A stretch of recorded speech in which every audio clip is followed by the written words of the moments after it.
plenty of such fossils are available on the sides of the road. ते विकतात, त्यांना बिचारांना माहित नसतं की हा फॉसिल आणि खूप व्हॅल्युएबल आहे. मी गेलो असताना लोक किंमत करतात, भाव करतात ना.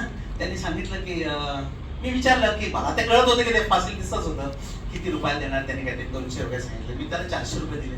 म्हणजे ऐसा क्यों कर रहे हैं म्हटलं, आपको नाही पता. 400 काय, हे जर एखाद्या मोठ्या म्युझियम मधनं घेतलं अमेरिकेच्या, तर याला सहजच काहीतरी $100-200 किंमत होती. आपल्याकडे अजून त्याला माहित नाही. अशा अनेक गोष्टी आहेत. फॉसिल्स हे प्लांट फॉसिल आहे. तुम्हाला आणखी मी फॉसिल्स दाखवतो. काही फॉसिल्स लक्षात येतात, काही फॉसिल्स आहे असं लक्षात येत नाही.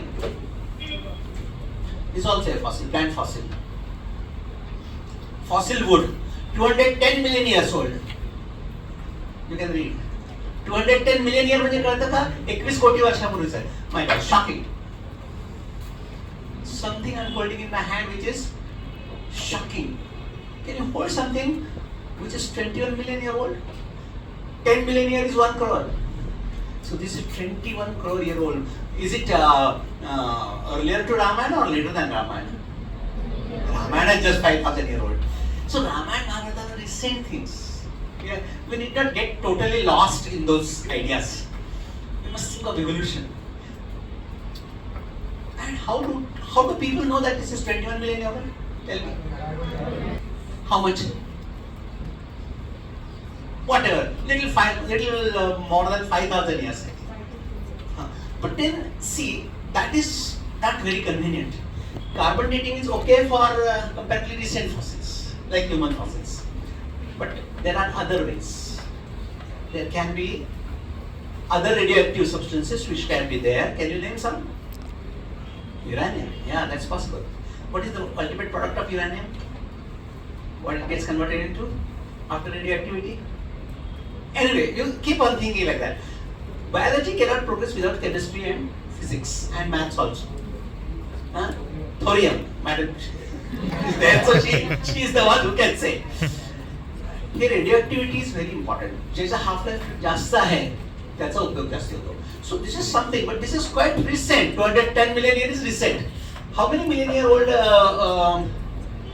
When was the time when dinosaurs got lost? 150 million years ago. They were Jurassic dinosaurs, Jurassic time, and some 70 million years ago the dinosaurs were lost. So I can show you some more interesting fossils. Yeah, here is no, it's okay.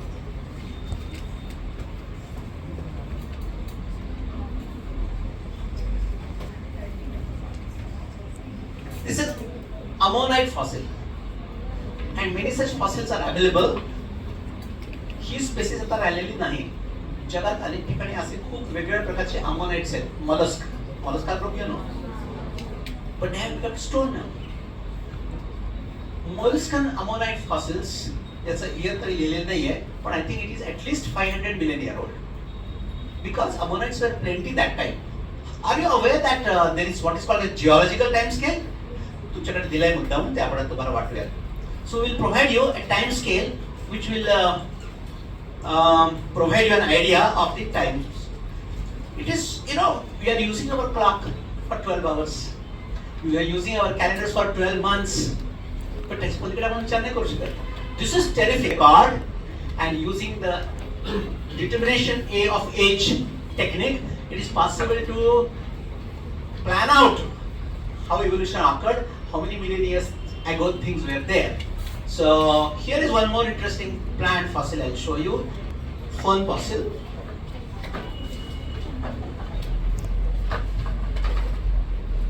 Can you see the impression? Can you see the impression fossil? This I had bought from the Harvard University Museum on 3rd of December 2015. And it is costly. If you go to a museum and things in the US, it's costly. But when you buy things in India, they are very cheap. But आपल्याकडे तेवढं ते preserve नाही होत अजून म्हणून. पण हे खूप छान आहे. This is fun. And is it mentioned how many million years old? No, that's only pteridophyte. And pteridophytes were plenty in the Paleozoic era. So this is at least 300 to 400 million year old. To 40 crore years back. This is 250 million years.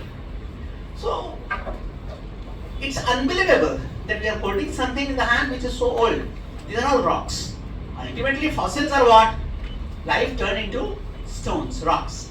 This can be impression. But there can be different types of fossils. Just refer to your first page. Types of fossils. This impression type.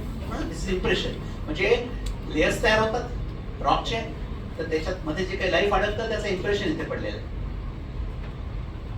You can see it very clearly. Impression right. This is एक mould आणि cast म्हणून आहे बघा. So this is the caste.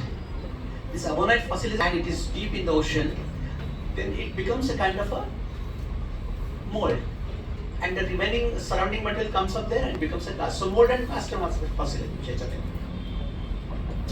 Petrification, as I said. This one are the big stone. These are all petrified. जगामध्ये petrified wood खूप आहे.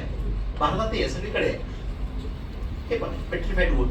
म्हणजे the entire thing preserved as such. This is a small piece, of course, a small piece of a big tree. Millions of years old. A bone of a dinosaur turned into a stone. Okay? आपल्याकडे तुम्ही गारगोटी museum बघितलं का? How many of you have been to Gargoti museum? Sinnar? ते नक्की जाते. तिथे खूप fossils नाहीत पण काही आहेत आणि त्या ठिकाणी डायनासॉर बोन्स पण आहेत. हे तिथून आणलेलं नाहीये, डोंट वरी. तुम्ही असं कुठे जाऊन ते काही कनेक्ट करू शकत नाही. Dinosaur bone. And this is 150 million year old in the seabed of Portland, Dorset. It's a fossil bone from ichthyosaur. तुम्हाला हे नाव माहिती असतात.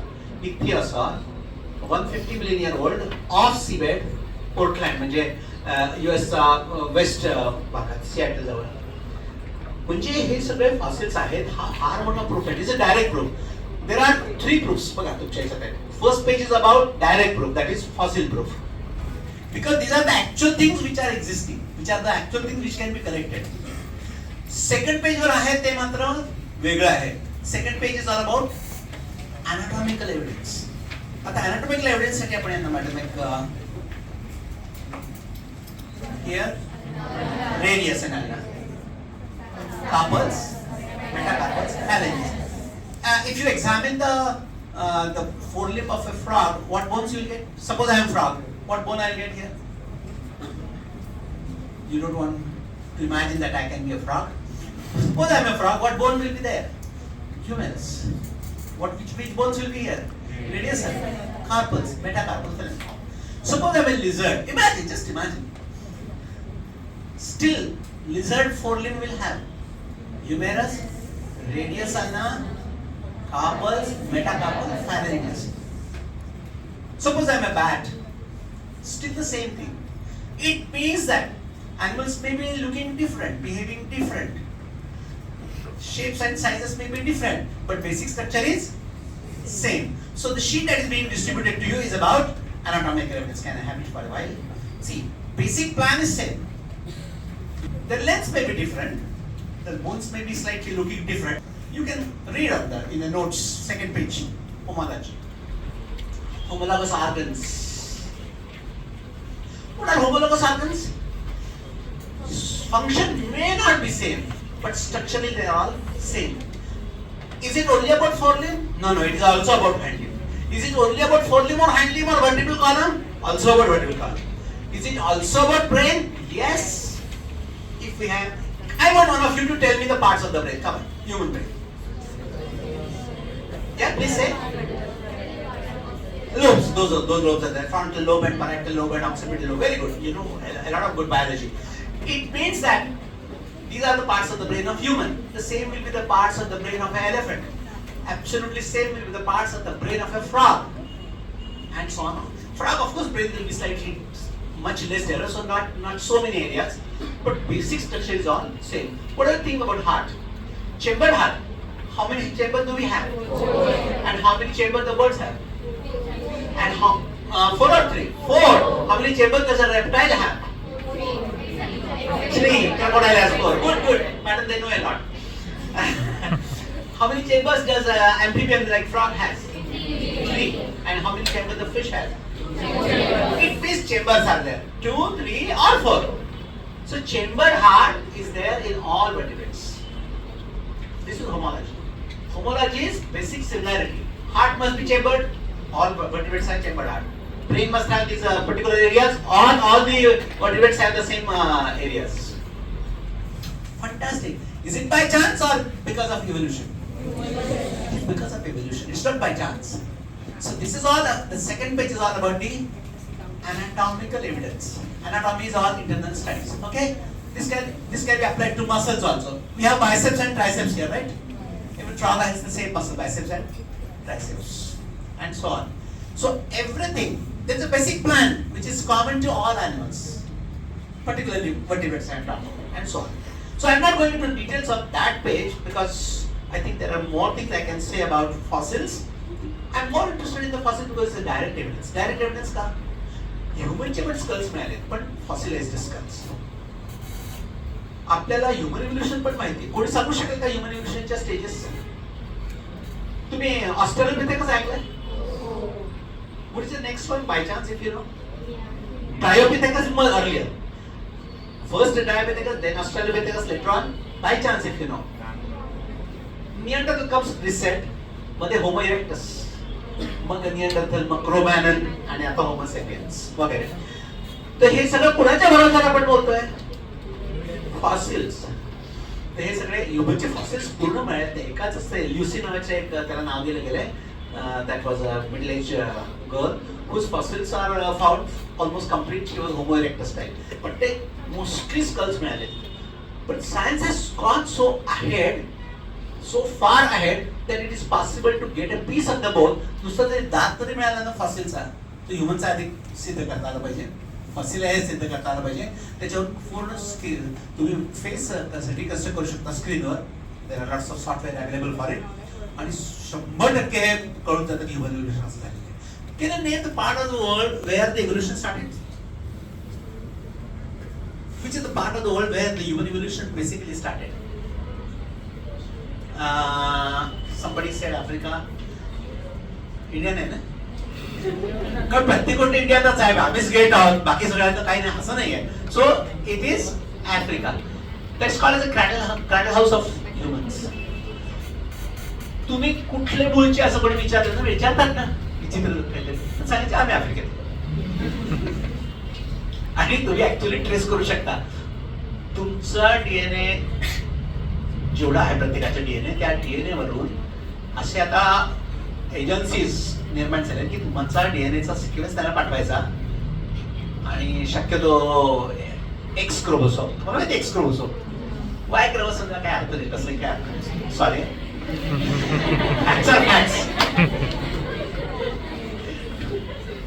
हो पाहिलं होतं काय करणार. एक्स एक्स आणि एक्स वाय ना, म्हणजे कॉमन एक्सच आहे. Y chromosome is slowly vanishing. हे तुम्हाला माहिती पाहिजे इव्होल्यूशन मध्ये. डोंट वरी.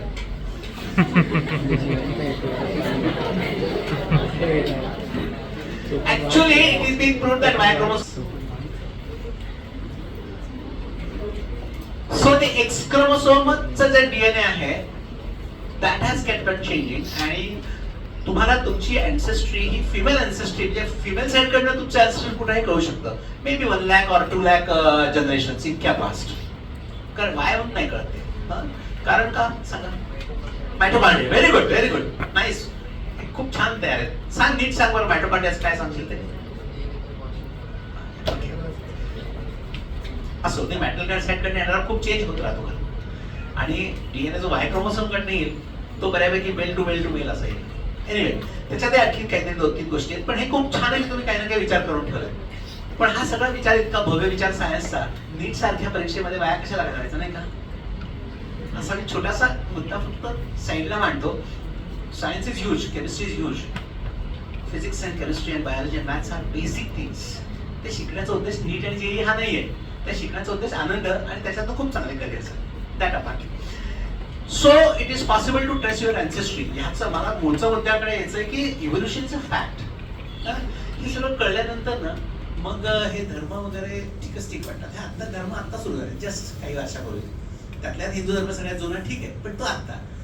त्याच्यानंतर ख्रिश्चन, त्याच्यानंतर इस्लाम आला, सगळे आत्ताचे आहेत.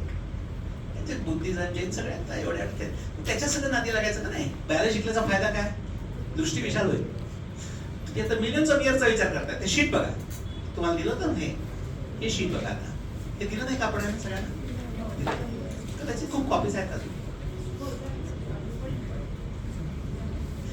3500 मिलियन इयर ओल्ड. म्हणजे आता मिलियन आणि बिलियनचा आपले गोंधळ असतात. We should be very sure. 1000 million is 1 billion. हा, आपण सगळे एका दृष्टीने विचार करायला लागू. 1000 मिलियन इज 1 बिलियन. मग 3500 मिलियन म्हणजे किती येते? 3.5 बिलियन. मी तेच तर मग तुम्हाला सांगितलं, life started 3.5 billion years ago. अरे बापरे, म्हणजे 350 कोटी वर्षापूर्वी लाईफ सुरू झालं पृथ्वीवर. मग पुढे इव्होल्युशन होत गेलं. ते तुम्ही ही 2 कॉलम नंतर सोडणी वाचा. How the plant world change. मग पण तरी सुद्धा कोर्टमध्ये अल्टिमेटली केसेस सेटल होतात ना, की नाही बा हे मर्डर झालंय. If direct proof is available it is good. If not at least indirect proof should be there. Anatomical evidence कसं आहे? डायरेक्ट आहे का इनडायरेक्ट आहे? इनडायरेक्ट आहे. माझ्या हातात हा फॉसिल आहे तर हा डायरेक्ट एव्हिडन्स आहे की असं लाईफ होतच. पण if I can say there is an anatomical similarity, even that is also good. That is called as indirect evidence. So 2 types of evidences are there. What are the 2 types? Direct and indirect. Every time for every murder case you can't have direct evidence. Court असं म्हणाल का नाही आम्हाला video दाखवा murder होताना, असं तर होऊ शकत नाही. ते no need. Science has gone far ahead. आता हे आल्यानंतर तर फार मजा येणार आहे. आता हे जे सगळं फॉसिलचा स्टडी आहे आणि त्याच्यानंतर एज डिटर्मिनेशन आहे आणि अंदाज करणं आहे, त्याचा खूप खूप मोठ्या प्रमाणात एआय मुळे जास्ती चांगलं समजायला आहे. इव्होल्युशन झालेलं आहे, आत्ता होत आहे का? किती लोकांना वाटतं आत्ता आजही इव्होल्युशन सुरू आहेच, पुढे होणार आहे का? होणारच आहे. So it's a continuous process. आता याच्याकडे परत एकदा या शीटकडे बघा. 3 मुख्य सेगमेंट्स आहेत, पॅलिझोइक, मिसोझोइक, सिनोझोइक. बघा, एवढं जरी तुम्ही लक्षात ठेवायचा प्रयत्न केला तरी चालतो. खूप एन्शियंट म्हणजे पॅलिझोइक, त्याच्यानंतर बदला म्हणजे मिसोझोइक, डायनोसॉर मधला भाग होता तो, आणि आता जो आहे तो सिनोझोइक आपण आहोत. आपण तर आता अलीकडे आहोत, कॉटन नदीमध्ये अगदी अलीकडे. हे टाइम टेबल कशाच्या भरोशावर तयार केलं गेलं? फॉसिल्सच्या भरोशावर. इतके फॉसिल्स सापडले. I was lucky to visit some of the places in the world where actually fossils are found. ते पुष्कळ ठिकाणी मिळतात. एक डायनोसॉर नॅशनल मॉन्युमेंट म्हणून नॉर्थ अमेरिकेमध्ये आहे. तिथे एक मोठी टेकडीच्या टेकडी भरून कापून काढली गेली टेकडी, तिथे फॉसिल 350 डायनोसॉर एका ठिकाणी मेले, तर त्यांचे फॉसिल सगळे त्या ठिकाणी आहेत. Then there is one good place south of London. त्या ठिकाणी एक ज्युरासिक कोस्ट म्हणते. तुम्ही जर गुगल बघितलं तर ज्युरासिक कोस्ट साऊथ इंग्लंड बघा. त्या ठिकाणी सगळा जो मऊ प्रकारचा थोडासा खडक आहे, शेल रॉक त्याला म्हणतात, आणि तिथे समुद्रामध्ये वाटेल तेवढे फॉसिल सापडतात आणि तुम्हाला तिथे फ्रीडम आहे, तुम्ही जा आणि गोळा करा. आता तुम्ही सगळेजण, बरेच जण म्हणजे आता सगळे जातातच तिथे, पण आपण अशा गोष्टी शोधून ठेवल्या पाहिजे, या ठिकाणी गेलं पाहिजे. So some of you by chance you go to UK just for a visit or just for career, या ठिकाणी बघा खूप सुंदर गोष्टी आहेत. भारतातही आहेत, पण आता हळूहळू डेव्हलप होत आहे आपल्याकडे. तसं डायनोसॉर पार्क आमच्या अहमदाबादच्या जवळ आहे, पण आपल्याकडे अजून तेवढे ना, we can't spend that much of money. आपल्या प्रायोरिटीज वेगळे आहेत, त्यामुळे आपल्याकडे सगळं ते व्यवस्थित ठेवणं, त्याचा अभ्यास हे जरा कमी आहे. पण आपल्याकडे भरपूर फॉसिल्स आहेत. हिमालयामध्ये खूप समुद्रातले फॉसिल्स आहेत. ओशॅनिक ऑर्गॅनिझम्सचे फॉसिल हिमालयात कसं काय गेले? कोण सांगेल? तुम्हाला माहिती आहे की त्या टेक्टॉनिक प्लेट्स जोडल्या गेल्या आणि हिमालय तयार झाला. सो Himalaya was part of the ocean. त्यामुळे हिमालयामध्ये फॉसिल्स खूप सापडतात. ते कसले असतात? Many of the Himalayan fossils are from oceanic animals. आश्चर्याची गोष्ट वाटेल तुम्हाला. क्लिअरली हे सगळं क्लिअर आहे की evolution is a fact. Okay, तर ही शीट तुम्हाला नंतर खूप ठिकाणी उपयोगी पडू शकेल विचार करण्यासाठी. पण त्याच्यासाठी आपण आता आणखी एक एव्हिडन्स कडे जाऊयात. त्याच्यासाठी मी तुम्हाला आता एक शीट देणार आहे. फक्त या शीटची एक अट असणार आहे. एक मिनिट. या शीट मध्ये एम्ब्रियोज दिसत आहेत तुम्हाला क्लिअरली. आपण सगळेच असे असतो.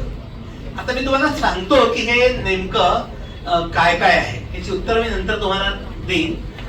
याच्यामध्ये एक फिशचा एम्ब्रिओ आहे, एक फ्रॉगचा आहे, फ्रॉगचा नाही फिशचा आहे, रॅबिट आहे, आणि एक हॉग, HOG हॉग म्हणजे काइंड ऑफ पिग ना, त्याचा पण आहे, आणि गाईचा पण एम्ब्रिओ आहे त्याच्यामध्ये. आता हा आणि माणसाचा पण एम्ब्रिओ आहे. आता तुम्हाला काम असं आहे की माणसाचा कोणता तेवढं ओळखायचं, म्हणजे तुमचा एम्ब्रिओ. तर ते सिक्वेन्स होतं नाही, ते मिक्स केलेले असू शकतील किंवा नसतील, डिपेंड्स. सगळे एम्ब्रिओ सारखे दिसत आहेत त्यामुळे तुमची पंचायत होणार आहे. पण तुम्ही जो निवडाल तो तुमचा एम्ब्रिओ, आणि त्याच्यानं ते काय पुढे इव्होल्युशन होईल, म्हणजे डेव्हलपमेंट एम्ब्रिओलॉजी होईल, ते तुमचा तो ॲनिमल तुमचं तयार होईल. तर आता हा गेम म्हणून तुम्ही घ्या, कारण 3-4 लोकांमध्ये एक देऊ शकता तुम्ही.